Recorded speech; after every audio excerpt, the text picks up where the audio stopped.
हो गया अब शब्द स्पर्श और रूप।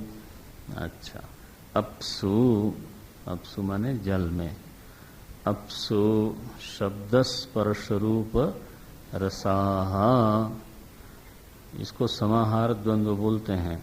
मैंने कई बार बोला होगा, समाहार द्वंद्व समास। द्वंद्व माने क्या होता है? वैसे तो दो, उभय पद प्रधान को द्वंद्व बोलते हैं। जैसे राम लक्ष्मण बोलेंगे, लेकिन अब बहुत सारे पद हों और सभी प्रधान हों, किसी को आप छोड़ नहीं सकते, तब क्या करेंगे? तो बोले समाहार द्वंद्व, सभी में चकार लगेगा। क्या? शब्दंच स्पर्शश्च रूपम च रसश्च च च च च च, तब बोलेंगे शब्द स्पर्श रूप रसाहा। ऐसा थोड़ा पढ़ते समय शब्द का निर्माण कैसे हुआ ये भी जानना चाहिए। बहुत आवश्यक है, विद्यार्थी लोगों को जानना चाहिए, बाकी लोगों को तो फिर ठीक है। शब्द क्या, कैसे बना, उसकी प्रकृति क्या है, किस धातु से बना, क्या विभक्ति है, क्यों यही विभक्ति है ना? इस पर क्या करें, आप लोगों के पास समय लगता होगा, कम ही है। हम भी पढ़ते थे तो जो पढ़ते थे उसका सारा शब्द निर्माण लिखने की कोशिश करते थे, ग्रंथ ले करके। यहाँ कक्षा करी तो फिर ऊपर गए बैरक में। आप लोग तो भाई बहुत बढ़िया हो, हम तो ऊपर रहते थे यहीं। तो आपको बताया ना कि एक आदमी ध्यान करता था, एक आदमी वेद पाठ करता था। 2.5 पौने 3 साल ये रहा महाराज।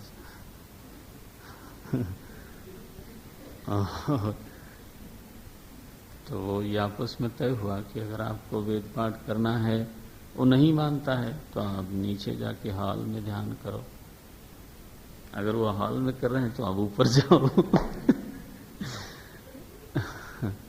वह केवल शयन स्थान हो सकता है। आपको और कुछ करना है तो अपनी जगह खोज लो, इतनी बड़ी जगह है। पढ़ना हो तो कहीं जाके पढ़ो, मंदिर में पढ़ो, गुरुदेव की कुटिया की तरफ पढ़ो। तो लेकिन फिर भी जबरदस्त होता था। तो ये निर्माण जानना चाहिए।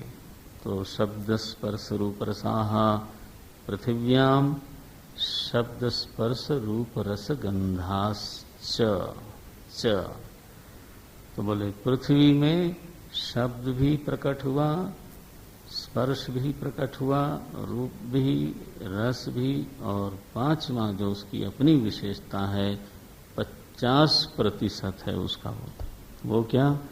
गंध। रसाश्च, इसकी क्रिया क्या है? ये तो रसाश्च, बिना क्रिया के तो संस्कृत में वाक्य पूरा नहीं मानते। क्यों भाई राज, कुछ राज खोलो। हाँ, दैट्स गुड। अभिव्यज्यते, ये बात हुई ना, पीछे से क्रिया चली आ रही है। तदानीम आकाशे शब्दः अभिव्यज्यते, इस क्रिया का अनुगमन हो रहा है हर वाक्य में। ठीक है? थोड़ा थोड़ा और सावधान होना है। वैसे ही हम रोज एक रिंच लगा देते हैं, थोड़ा बोल्ट को थोड़ा कसते हैं। तो कसाई होते होते ठीक हो जाएगा, ऐसा पूरी उम्मीद करते हैं। अच्छा भाई, अब कहते हैं एतेभ्यः पंचीकृतेभ्यः भूतेभ्यः उत्पत्तिर्भवति, ये मुख्य वाक्य है। एतेभ्यः पंचीकृतेभ्यः भूतेभ्यः उत्पत्तिर्भवति, वाक्य बना, मिल गया। वाक्य के अंत में क्या है? उत्पत्तिर भवती। उत्पत्ति भवती मत बोल देना, ये देवी बोल देती है बिना रेफ के ही। कई ब्रह्मचारी लोग बोलते हैं, क्योंकि उसकी आवाज थोड़ी ऊंची है इसलिए पकड़ी वही जाती है। उत्पत्ति भवती ये वाक्य नहीं बनेगा। कैसा? उत्पत्तिर, हाँ, रकार का स्पष्ट उच्चारण होना चाहिए। उत्पत्तिर भवती एतेभ्यः पंचीकृतेभ्यः भूतेभ्यः उत्पत्तिर भवती। इन पंचीकृत पंचमहाभूतों से उत्पत्ति होती है। किसकी? किसकी होती है? बोले लोकानाम। बोले अच्छा महाराज, ये लोक कहाँ है? बोले ब्रह्मांडस्य। ब्रह्मांड के लोकों की उत्पत्ति होती है। माने अब देखो, स्थूल पंच महाभूतों से तो एक ब्रह्मांड की उत्पत्ति हुई और उस ब्रह्मांड में 14 लोक हुए। 7 तो ऊपर और 7 तो नीचे। भूः भुवः सुवः महः जनः तपः सत्यम, ये तो है ऊर्ध्वलोक। और अतल वितल सुतल रसातल तलातल महातल पाताल नामकानाम विद्यमानानाम लोकः। ये नाम वाले विद्यमान लोक कैसे हैं? ये अधः अधः क्रमशः एक दूसरे से नीचे हैं। तो 14 भुवन भी बोलते हैं लोग, और यहां लिखा 14 लोक।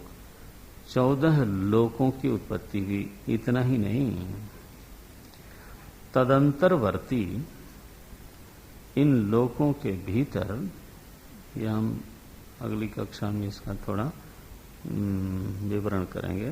तदंतरवर्ती चतुर्विध स्थूल शरीराणाम उत्पत्तिर्भवति। ब्रह्मांड के इन लोकों में 4 प्रकार के शरीरों की भी उत्पत्ति हुई। अच्छा, और न केवल शरीरों की उत्पत्ति हुई, बल्कि उन शरीरों को जीने के लिए जो अन्न और पान इत्यादि चाहिए, तो उसकी भी उत्पत्ति हुई। क्या बोलते हैं? तद उचिता नाम। क्या सावधानी है, अन्न पान आदि बोलते नहीं। सीखो भाई विद्यार्थी लोग, हमारे आचार्य लोग एक शब्द को इधर से उधर नहीं करते।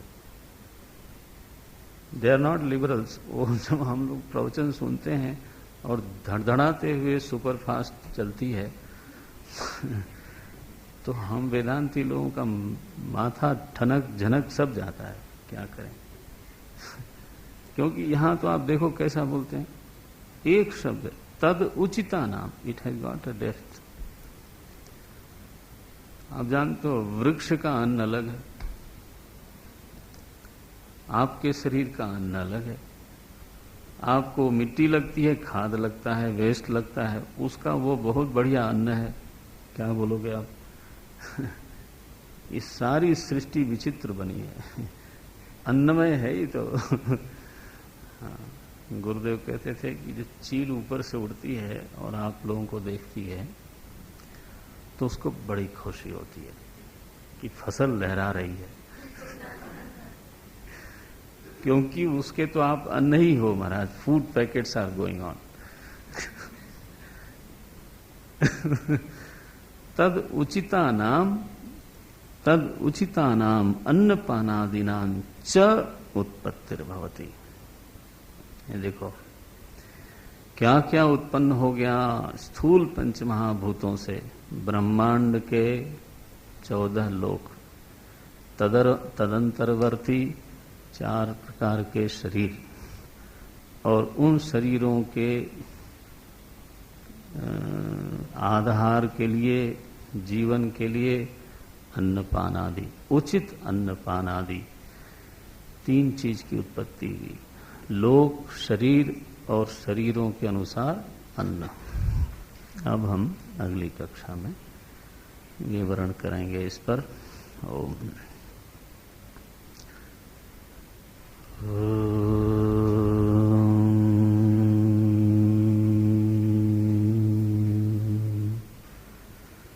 पूर्णमदः पूर्णमिदं पूर्णात् पूर्णमुदच्यते पूर्णस्य पूर्णमादाय पूर्णमेवावशिष्यते।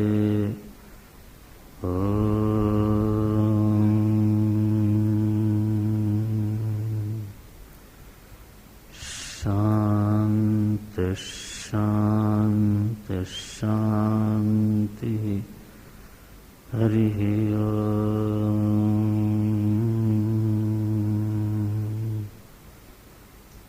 श्री गुरुभ्यो नमः। हरि ओम।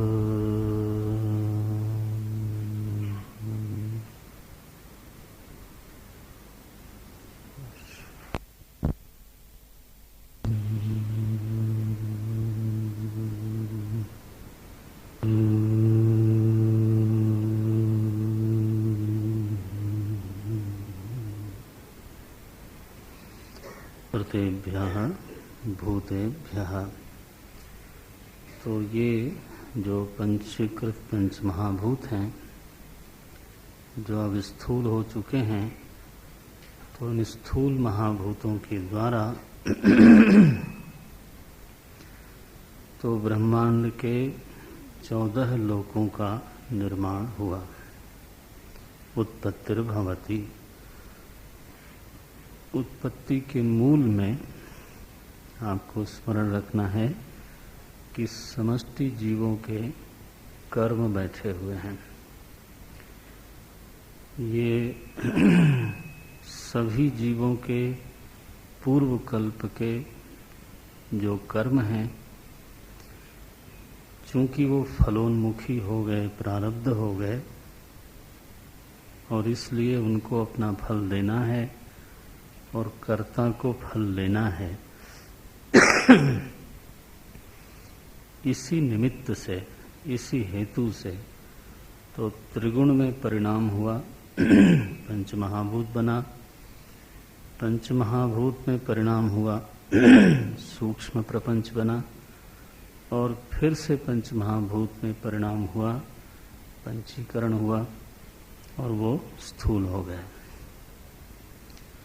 जितना भी परिणमन हो रहा है, जितने भी परिणाम की प्रक्रिया चल रही है, उसका हेतु है सभी जीवों के प्रारब्ध कर्म।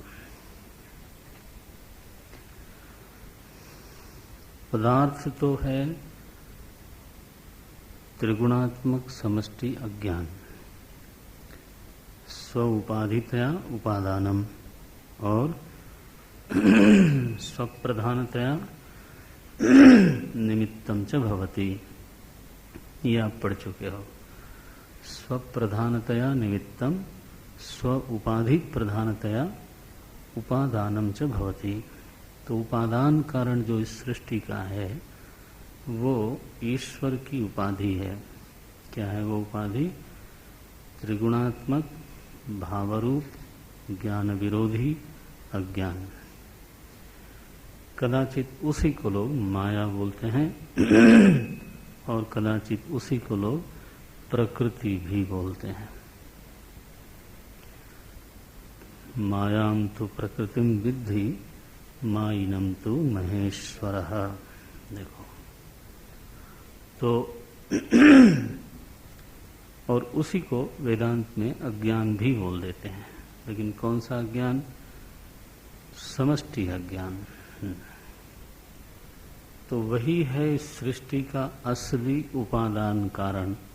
यत् उपादाय सर्वं भूतम। उपादान माने यत् उपादाय करोति,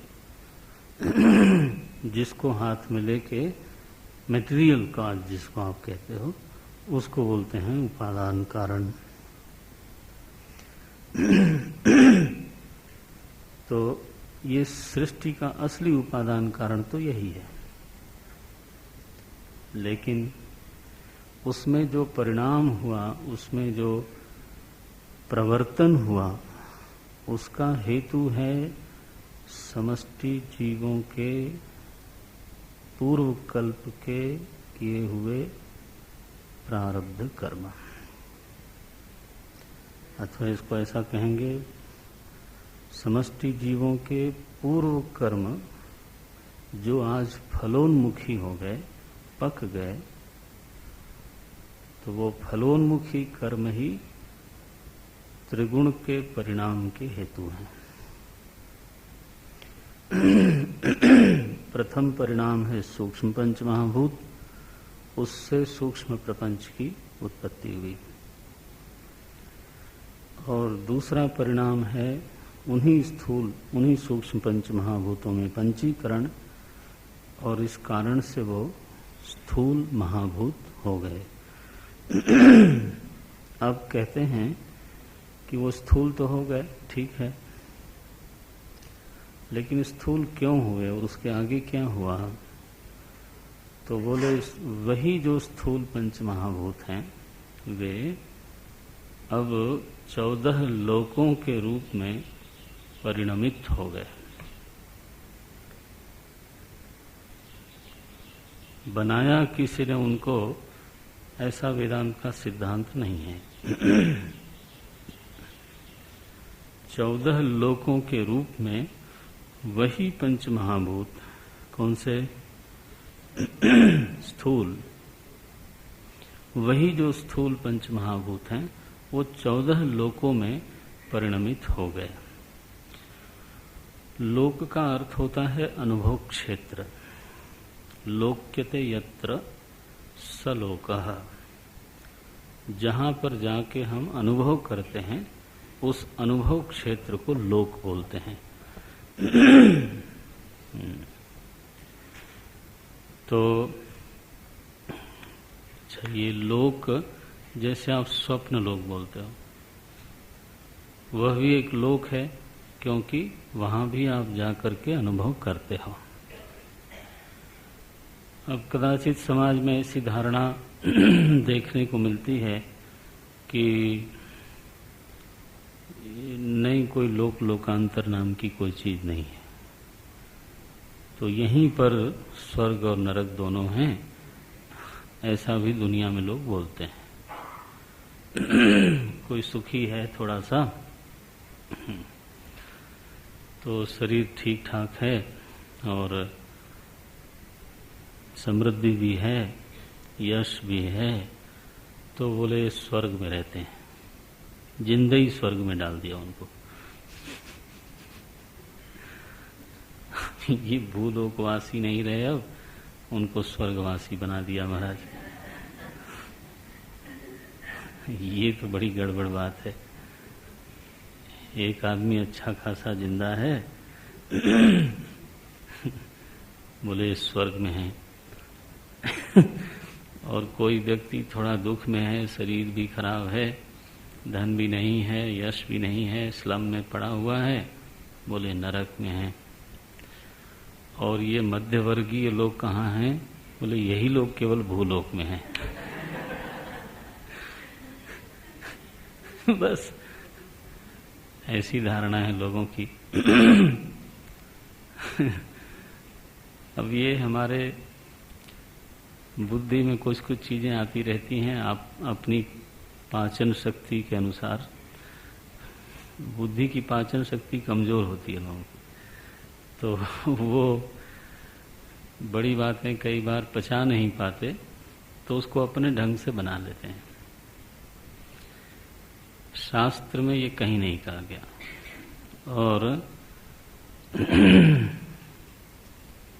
देखो, ये शास्त्र में लोकों का जो लक्षण है वो भूलोक में किसी में घटता नहीं।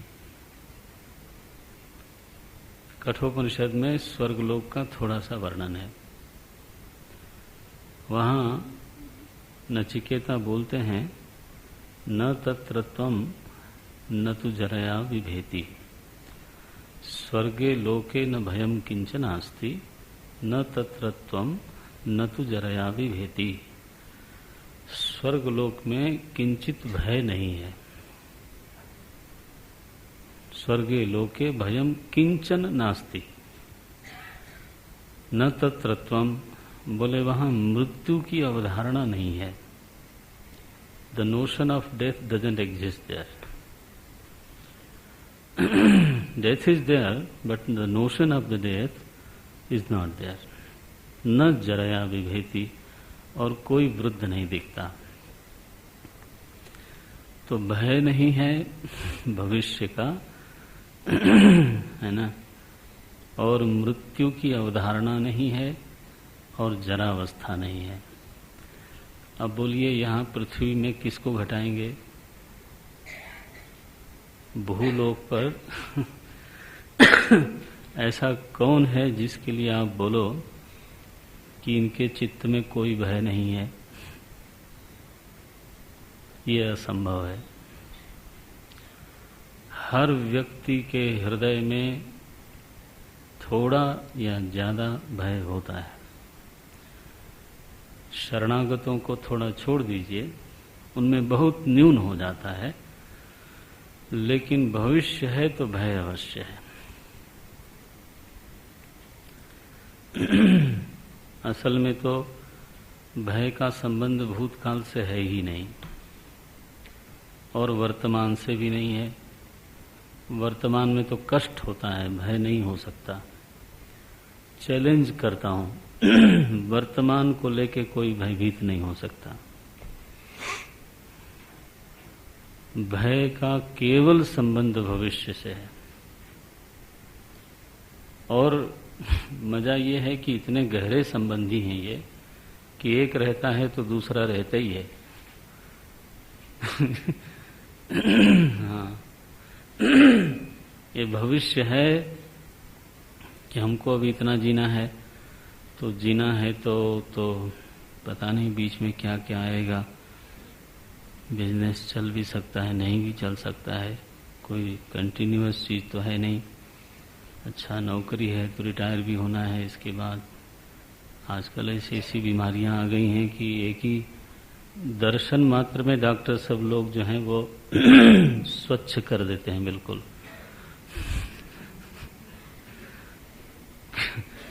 कोई द्रव्य मलिनता रहती नहीं फिर। तो हमने थोड़ा बहुत जो जमा रखा हुआ है उसका क्या ठिकाना, वो तो ऐसे उड़ जाएगा फिर कैसे हो। ये जो गणित है ये चलती रहती। निश्चित भविष्य में से भय प्रकट होता है। भय क्या है?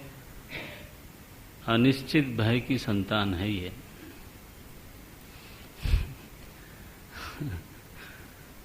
बिल्कुल महाराज, अनिश्चित भय की संतान है। और हम इसको मिटाना चाहते हैं कि अपना भविष्य निश्चित कर लें। चलो, तो ज्योतिषियों की चांदी हो जाती है। हाँ महाराज। तो वो उनका भविष्य थोड़ा सुधर जाता है। नहीं वो ठीक है, तो सही विद्या है, मैं ये नहीं कह रहा हूँ। तो कुछ लोग वहाँ से निश्चित करना चाहते हैं और कुछ लोग साधन जुटाते हैं कि ऐसा भविष्य होगा तो संभाल लेंगे, ऐसा भविष्य होगा तो संभाल लेंगे। मुझे तो लगता है कि भगवान में जिसकी थोड़ी आस्था है ही इज बेटर। नहीं तो फिक्स में जो फिक्स हुआ है तो देख लेना, करते ही होंगे। तो भूलोक में अभय की बात तो आप सोचिए नहीं, भूल जाइए इसको। शरणागतों को छोड़िए, वो भूलोक में थोड़ो रहते हैं, वो तो भगवान में रहते हैं। ये भजंती तो येषु चाप्य हम, वो तो लोक में नहीं रहते। मई ते भगवान नहीं कहा है, वो मुझ में रहते हैं।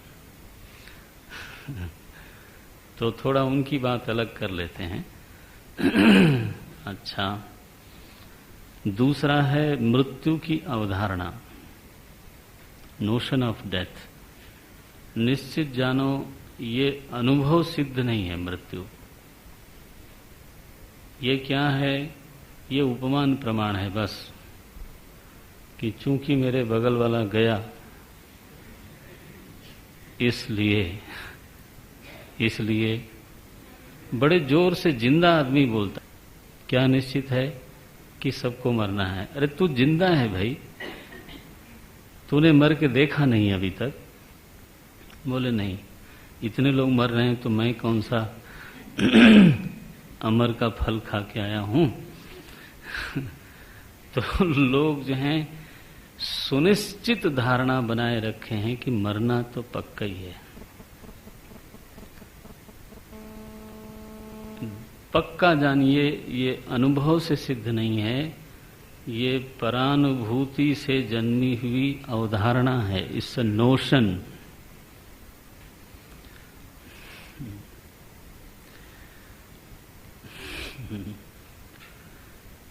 It is a notion, it is the notion. हाँ, दूसरों को मरते देख के, कल तक मेरे साथ थे, देखो बोल रहे थे, बात कर रहे थे, सडनली हवा गई, अंदर आई नहीं। तो अब क्या करें? तो ये तो ऐसा कोई पृथ्वी पर है ही नहीं जिसके भीतर मृत्यु की अवधारणा न हो और जरावस्था न हो, अनलेस अनटिल किसी की युवावस्था में हाँ अकस्मात कोई एक्सीडेंट हो जाए, कुछ हो जाए, अन्यथा तो जरावस्था तो लगती ही है। स्वर्ग का जो लक्षण है वो तो वो बताया है, स्वर्गे लोके न भयम किंचनास्ति न तत्र त्वं न तो जरया विभेति। ये कैसे होगा बताओ? ये भूलोक में संभव है? चाहे कोई कितना भी समृद्ध हो, यशस्वी हो, स्वस्थ हो,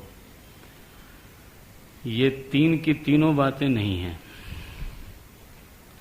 और आपको स्वास्थ्य की भी बात कह दूं, पंचदशीकार ने लिखा कि अगर आदमी का शरीर पूरी तरह से स्वस्थ हो जाए तो मर जाएगा। वह आपको झटका लगता है तो लगे। बोले कि पूरी तरह से स्वस्थ हो नहीं सकता आदमी। क्यों भाई, ऐसा आप क्यों बोलते हो? बोलने का हमेशा आधार होता है। हमारे आचार्य लोग हाँकते नहीं, बंबई की भाषा में फेंकते नहीं। हाँ। क्योंकि मनुष्य का शरीर मिश्रित कर्म का परिणाम है। आखिर ये कार्य किसका है? बोले मिश्रित कर्म का है। अनिष्टमिष्टम मिश्रम च मध्ये तिष्ठन्ति मानवाः, है ना? तो ये मानवाः मध्ये तिष्ठन्ति, ये तो मिश्रित कर्म का 19-20 का 18-22 का फर्क होता है बस। इसलिए जिसको आप दुखी कहते हो ये मत समझना कि उसके जीवन में कभी खुशी नहीं आती। ये तो संभव नहीं है, क्योंकि मिश्रित कर्म का परिणाम है ना। आप 17-23 कर लो रेशियो, लेकिन इससे ज्यादा नहीं बढ़ाना। जो 23 वाला है ये मत समझना कि उसके जीवन में कोई दुख नहीं है। ये बात अलग है कि उसकी रुमाल रेशम की बनी होती है आंसू पोंछने के लिए। और उसके हृदय में दर्द होता है, कई बार वो दिखा भी नहीं सकता बेचारा। तो सेलिब्रिटीज जो होते हैं वो महफिल में तन्हा होते हैं। हाँ, ऐसे तन्हा होते हैं कि बस क्या बताएं, किसी से दिल नहीं लगा सकते। बस सब लोग हैं बस ताली बजा के तिलक लगा के छुट्टी कर देते हैं। ऐसा है भाई। तो इसलिए चूंकि मिश्रित कर्म का परिणाम है, इसलिए किसी का शरीर 100% स्वस्थ हो तो आप निश्चित जान लो कि बस अब तैयारी करो इसकी। क्या तैयारी करो? राम नाम, वही तैयारी है। हो नहीं सकता। प्रारब्ध का फल है शरीर और प्रारब्ध स्वयं मिश्रित है, तो क्या दावा करते हो?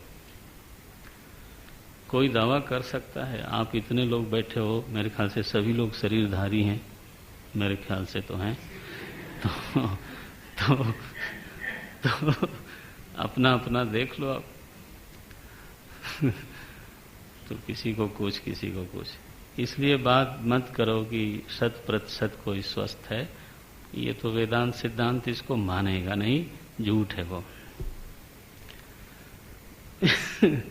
संयम से कुछ रोगों को दूर किया जा सकता है, लेकिन जो प्रारब्ध जन्य रोग हैं उनको कोई क्या दूर करेगा। उदाहरण तो रहती ही रहती है। कैसे बोल सकते हो आप कि यही स्वर्ग है, यही नरक है? इसलिए मैंने कहा विचार नहीं करते, या तो हमारी बुद्धि की पाचन शक्ति बहुत ही कमजोर है, बस उतना ही पचाती है। बोले कि किसी प्लानिट पे कोई जीवन, it is the only planet where life can be seen. बाकी इतने सारे प्लैनेट्स हैं और कहीं कोई जीवन नहीं है। किसी ग्रह पर जीवन नहीं। जाके भी खोजते हैं, अभी फिर से मंगल ग्रह पे भेजा है। बढ़िया है, खोजते रहना चाहिए। हमारा चिंतन स्वतंत्र रीति से होता है, अलग है बिल्कुल इससे। हमारा सबसे महत्वपूर्ण घटक है कर्म, जिसको आधुनिक चिंतन करने वाले लोग हाथ में लेते ही नहीं। The most important factor is कर्म के कारण हमारे आगे पीछे परिस्थिति मिली। कर्म के कारण ही हम लोग भूलोक में हैं। मानिए कि एक जीव का ऐसा कर्म है कि उस कर्म के अनुसार उसको तो निरोग शरीर चाहिए, अंतःकरण में भविष्य का भय सटे नहीं, ऐसा उसके कर्म का फल बनता है। और जरावस्था आवे नहीं, मृत्यु की कॉन्सेप्ट ही न बने, नहीं बनेगी। मैं आपको बताऊं, अगर आपके सामने बचपन से लेकर के अब तक कोई न मरा हो, न सुना, न आपने मरने वाले के बारे में, न आपने देखा, तो चुनौती है बिल्कुल 100%। मनुष्य मृत्यु की अवधारणा भी नहीं बना सकता। Formation of notion will not take place. तो मानिए ऐसा हमारे कर्म का फल बनता है कि मृत्यु की अवधारणा यहां आवे ही नहीं, भविष्य का भय आवे ही नहीं, जरावस्था हो ही नहीं। हमारा कर्म इस प्रकार के फल की मांग करता है, तो यह लोक तो उसके लिए अपर्याप्त हो गया। भूलोक में तो ये संभव नहीं है। तो ऐसे जीवों के कर्मों के अनुसार एक और लोक की जरूरत पड़ जाती है, क्योंकि लोक बना इसलिए है क्योंकि लोगों के कर्म का फल उसको मिलना है, बस। आखिर आप स्वप्न लोक में क्यों जाते हो? कम से कम विद्यार्थी लोगों को तो ये बात बिल्कुल सिद्ध हो जानी चाहिए। दुनिया में बहुत तरह की बातें कहने सुनने को मिलती हैं। हमारी अपनी एक दृढ़ स्थिति होनी चाहिए। देखो, जागृत लोक ही रहे और लोगों की जरूरत क्या है? क्यों आप दूसरे लोक, स्वप्न लोक में क्यों जाते हो, सुषुप्ति में क्यों जाते हो? बोले ये तो नेचर है। अच्छा, नेचर कहने से कोई जवाब मिला आपको? ये तो क्या हुआ है, गोलमोल आप, इसको हम बोलते हैं बौद्धिक पलायन। उत्तर कोई आता नहीं, सीधा बोलते हो नेचर है। वेदांत कहता है कि शिथिल कर्म जो अपना फल जागृत अवस्था में नहीं दे सकते, उन शिथिल कर्मों का फल देने के लिए चूंकि जागृत अवस्था अपर्याप्त है, इसलिए स्वप्न अवस्था की आवश्यकता है। स्वप्न अवस्था शिथिल कर्मों का परिणाम है।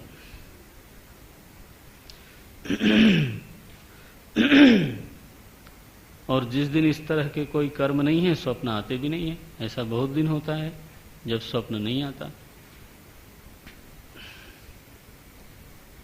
देखो, और जागृत कर्म और स्वप्न के कर्म मानो क्षीण हो गए और नया प्रारब्ध अलॉट नहीं हुआ। ये बहुत विचित्र है, प्रकृति का नियम बहुत विचित्र है। अगर आप अपने जीवन पर ध्यान दें तो मानो 100 वर्ष का प्रारब्ध है, मानो तो 100 वर्ष का प्रारब्ध भी क्रम से हमारे सामने आता है। 100 वर्ष का इकट्ठे हमारे सामने खड़ा नहीं होता। खड़ा हो जाए तो मर ही जाए एक दिन में। एक दिन में वो कहानी कहते हैं महात्मा लोग कि कोई भक्त थे तो भगवान को प्रसन्न कर लिया। तो क्या चाहिए? बोले महाराज, जीवन में जो दुख है ना वो जल्दी जल्दी निपट जाए। तो बोले कितना जल्दी चाहते हो? तो बोले तुम्हारे 7-8 साल में कुछ पूरा होना है, कितना जल्दी चाहते हो? तो बोले आप जितना जल्दी कर सको। तो बोले चलो 2 साल में कर देते हैं। बोले महाराज जी बहुत ज़्यादा हो गया, 2 साल और कम करो, 1 वर्ष कर लो। बोले बहुत ज़्यादा है, 7 महीना कर लो। बोले नहीं महाराज, 7 महीना कौन बर्दाश्त करेगा? 1 महीना, 7 दिन, 7 दिन सह लूंगा। और जैसे ही भगवान ने कहा तथास्तु, उसकी टांग टूट गई।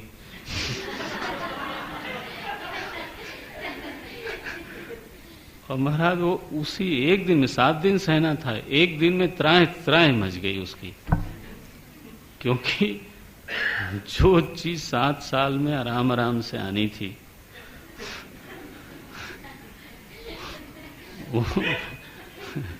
उसको उसने जो दौड़ा लिया महाराज। तो बस वो फिर से विह्वल होके प्रार्थना कर, महाराज आ जाओ इसको जरा लंबा करो। आप 7 साल का 17 साल बना दो, पता नहीं चलेगा ना। इसलिए तो भगवान बोलते हैं 7.5 है। अब 7.5 तो लोग परेशान हो जाते हैं। 7.5 साल, अरे भगवान का शुक्र करो महाराज, पंजाबी में बोल रहा हूं। शुक्र करो, धन्यवाद दो भगवान को कि कुछ खास खास परेशानियां हैं जो उन्होंने 7 साल में बिछा दिया। It is very well distributed sorrows. बहुत परेशानी नहीं होगी, सह लोगे आप। अगर आप उसको कम करना चाहोगे तो वही हाल होगा, आप समझ लो। तथास्तु किया, टांग टूटी, और तो बनता नहीं है, इसलिए फैलने दो उसको। कहना ये था, प्रारब्ध 1 दिन खड़ा नहीं हो जाता सामने आके। उसके फिर चौकी अपनी भाषा में बोल रहा हूं, ये है सच्चाई, समझने के लिए बोल रहा हूं। राशनिंग है उसमें, 24 घंटे का प्रारब्ध, 24 घंटे का प्रारब्ध, 24 घंटे का प्रारब्ध, ऐसा स्लॉट है, रिलीज होता है। और 24 घंटे में इतना ही रिलीज होता है कि आप जागृत में कुछ भोग लो और कुछ स्वप्न में भोग लो, और थोड़ा समय बच जाए तो सुसुप्ति में चले जाओ। जब तक कि दूसरा स्लॉट रिलीज ना हो तो आप थोड़ा सुसुप्ति में जाके सारी चीज रिपेयर हो जाए। सुसुप्ति क्या है आप समझते हो? अहरह ब्रह्म गमयति। सुसुप्ति तो सदा सता संपन्नो भवति, सत से संपन्न हो जाता है। और चूंकि हम उस समय ब्रह्मदेश में लीन होते हैं तो सारा आप समझो कि टूट फूट जो मन को लगी है, शरीर को लगी है, वो थोड़ी थोड़ी ठीक हो जाती है। सुसुप्ति से उठने के बाद बोले चलो आप चलते हैं। अरे कल सोते समय तो तुम्हारी हालत खराब थी, अभी क्या हो गया 6 घंटे में? बोले 6 घंटे में रिपेयर हो गए। बस किसने किया रिपेयर? कुछ नहीं, मैं तो बस बिस्तरे पे सो गया था, किसी ने किया होगा तो मुझे मालूम नहीं। देखो ये है भगवान की करुणा, जिसमें ये व्यवस्था कर दी उन्होंने। तो जागृत में हम इसलिए आते हैं क्योंकि प्रारब्ध कर्म सुसुप्ति से धक्का मारते हैं। ए चल भोगो, अब मेरी बारी आ गई है। और जागृत से महाराज लोग स्वप्न में जाते हैं क्योंकि जागृत के कर्म क्षीण हो गए और शिथिल कर्मों के प्रकट होने की बारी आ गई, तो वो स्वप्न में जाते हैं। वो भी क्षीण हो गए। लोग बोलते हैं मैं तो सो जाता हूं, मैं चाहूं तो सो जाऊं। कुछ लोगों की मास्टरी होगी तो मैं कह नहीं सकता, लेकिन आप चाह के सुसुप्ति में तो नहीं जा सकते, चाह के सचमुच में स्वप्न में भी नहीं जा सकते। लेकिन अगर कदाचित आपको ये भ्रम रखना है तो रख लो कि हम स्वप्न में चले जाएंगे, लेकिन सुसुप्ति में तो you are not there to make any effort. सुसुप्ति में तो गुरुदेव कैसा बोलते थे, you slip into sleep, you don't go, you are not a visitor. आप तो you just slip into sleep. तो ये तो आती है। इसका अभिप्राय क्या हुआ इस मीमांसा का कि जिस कर्म के कारण आपको जागृत लोक से स्वप्न लोक में जाना पड़ता है, जिस कर्म के कारण आपको स्वप्न से सुषुप्ति में जाना पड़ता है, और जिस कर्म के कारण आपको सुषुप्ति में से जबरदस्ती जागृत में आना पड़ता है, कोई न जगावे तो भी, भले नींद खुल गई इसके बाद आई नहीं, आएगी कैसे? वो जागृत वाला शुरू हो गया है, अब आपको बाहर ही रहना है। तो आप समझते हो अवस्था त्रय क्या है, कर्मों की लीला है और क्या है।